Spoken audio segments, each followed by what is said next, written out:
बिल्कुल हमें इसको विक्ट्री नहीं कहना चाहिए। मैं इसको विक्ट्री नहीं कह रहा हूँ। बच्ची और इसके परिवार के खिलाफ इतने ज्यादा अत्याचार हुए हैं, अगर इतनी सी भी बात की जाएगी ना तो कोई भी जज, कोई भी अदालत इस बच्ची के ही पक्ष में फैसला देगी। कॉन्विक्ट को, कुलदीप सिंह सेंगर को, जिसको मैं बोलता हूँ एप्स्टीन गैंग के मेंबर हैं, इस बच्ची के तो पिता को मारा गया, इस बच्ची के साथ गैंग रेप किया गया, इस बच्ची के वकील को मारा गया, इस बच्ची के मौसी चाची को मारा गया।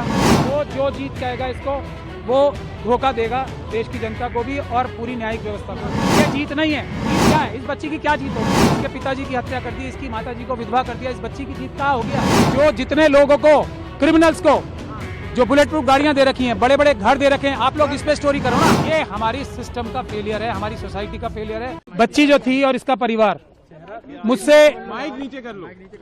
मुझसे ये रोज पूछ रहा था कि क्या अब हम अगले 5 मिनट जिंदा रहेंगे या नहीं रहेंगे। अब कम से कम मैं इन्हें ये बता सकता हूं कि आपके पास अभी बहुत छोटी सी रिलीफ मिली है। बिल्कुल हमें इसको विक्ट्री नहीं कहना चाहिए। मैं इसको विक्ट्री नहीं कह रहा हूं। ये विक्ट्री नहीं है, ये एक छोटा सा सांस लेने का मौका विक्टिम और उसको परिवार को मिला है। इसके अलावा इस फैसले को मैं कुछ भी नहीं देख सकता, क्योंकि जो सीबीआई ने जो स्टैंड लिया है, जो हमें डर था वही किया उन्होंने। बहुत लिमिटेड पॉइंट पे स्टैंड लिया है उन्होंने, और जो हमारे सबसे मजबूत ग्राउंड थे उनको रेज ही नहीं किया, जो जजमेंट में भी मौजूद हैं। और अगर सीबीआई के पास तो हमारी रिटर्न सबमिशन भी मौजूद थी ना, जो हमने हाईकोर्ट में फाइल की थी, ना उन्होंने हमसे कंसल्ट किया ताकि हम उनकी पिटीशन बेहतर बनाने की कोशिश करते, ना उन्होंने हमें पार्टी बनाया, और कोशिश ये की कि हमें लास्ट मोमेंट तक उनकी जो एसएलपी फाइल है वो भी ना मिले। तब आज भी, लेकिन मैंने आपको पहले भी कहा है, इस बच्ची और इसके परिवार के खिलाफ इतने ज्यादा अत्याचार हुए हैं, इतने ज्यादा सबूत मौजूद हैं, अगर इतनी सी भी बात की जाएगी ना तो कोई भी जज, कोई भी अदालत इस बच्ची के ही पक्ष में फैसला देगी। और इसीलिए इस जजमेंट को हम क्रिटिसाइज कर रहे थे कि ये जो दिल्ली हाईकोर्ट की जजमेंट थी वो इतनी महान दयालुता जो दिखाई थी इस कॉन्विक्ट को, कुलदीप सिंह सेंगर को, जिसको मैं बोलता हूँ एप्स्टीन गैंग के मेंबर हैं, वो इंडियन एप्स्टीन गैंग के मेंबर हैं, उनके साथ बहुत बड़ा गैंग भी है। और आज आप लोगों ने अंदर भी देख लिया होगा कि हम लोगों की संख्या इतनी सी थी उन लोगों की संख्या के आगे, और हमें दोनों तरफ से मुकाबला करना पड़ रहा था, इस तरफ से भी और उस तरफ से भी। तो टेक्निकल ग्राउंड पे आज कोर्ट ने फिर भी हमें मेन मेरिट्स पे सुनने का मौका, सुनवाई करने का मौका नहीं दिया, क्योंकि हमने ये कहा था कि जो सीबीआई ने बोला है वो टिप ऑफ द आइसबर्ग है। हमारे पास अभी मेजर पोर्शन है जिसमें ये पब्लिक सर्वेंट की बात तो बहुत छोटी है ना, पब्लिक सर्वेंट के अलावा ये person in dominance in control है, क्योंकि इसी जजमेंट में लिखा हुआ है कि कुलदीप सिंह सेंगर साहब ने पंचायत होल्ड करके सबको बुलाया था अपने सामने और ये बोला था कि केस फाइल करो या ना करो ये मैं तय करूंगा। इस तरफ की बातें इसी जजमेंट में लिखी हुई। तो हमें ये भी बोलने का मौका नहीं मिला, हमें ये भी बोलने का मौका नहीं मिला कि जो दूसरा मेजर इशू है जिस वजह से ये सस्पेंशन दी गई थी, तो वो इसलिए दी गई थी कि सिर्फ 7 साल की मिनिमम सजा है। अब जब मिनिमम सजा इतनी है तो इसको छोड़ देना चाहिए। ये एक ग्राउंड था जो हम चैलेंज करेंगे भी, अभी क्रिटिसाइज भी करेंगे।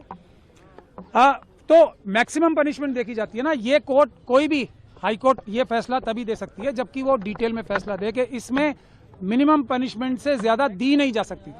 हम ये भी नहीं बता पाए, मैं भी आपको 3-4 पॉइंट ही बता रहा हूं।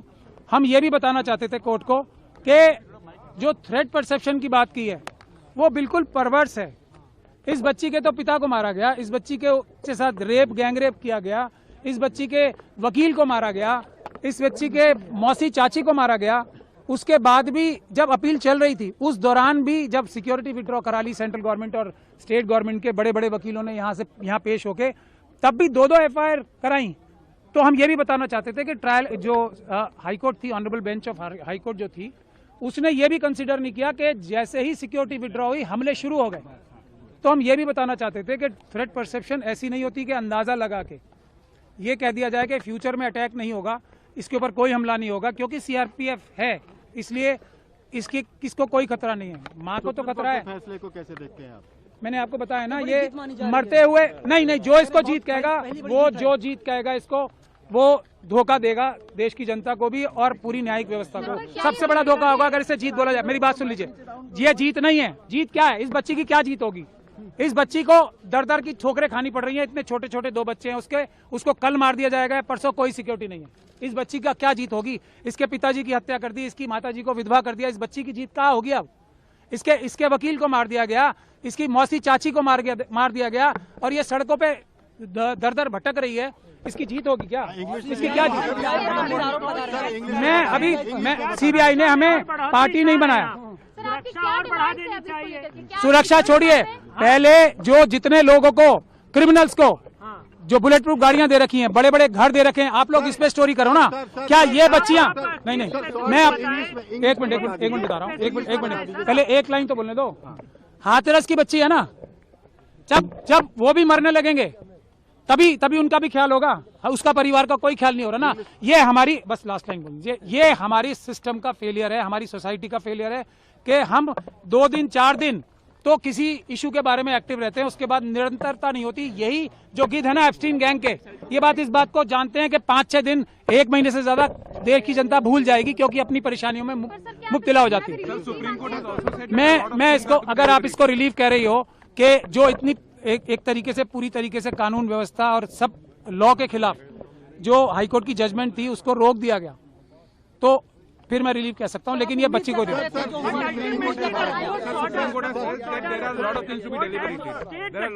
नो, मैं एक चीज जो इन्होंने पूछा, मैं गजेंद्र भाई का धन्यवाद कर, आपने एक मिनट मैं इनकी बात का जवाब दे दूं। बहुत अच्छा सवाल पूछा आपने। हम उम्मीद ये कर रहे थे कि एक सुओ मोटो जो सुप्रीम कोर्ट ने संज्ञान ले रखा था सभी बच्चियों के बारे में, जो छोटी बच्चियां हैं उनके रेप और मर्डर्स के बारे में, उसको रिवाइव हम कम से कम करा देते, लेकिन हमारी सुनवाई नहीं हुई। हम कम से कम वो तो चाहते थे ना कि जो एक बड़ा केस चल रहा है पूरे देश की बच्चियों के लिए, कम से कम वो रिवाइव हो जाता, क्योंकि वो पुरानी बेंच ने अभी रिसेंटली बंद ही कर दिया। मतलब देश की सारी बच्चियां खतरे में थी, ये सुप्रीम कोर्ट ने माना। अब वो रिवाइव करने के लिए हमें दोबारा एप्लीकेशन लगानी पड़ेगी। ये इन बच्चियों की, इनके परिवारों की सबसे बड़ी प्रॉब्लम होती है।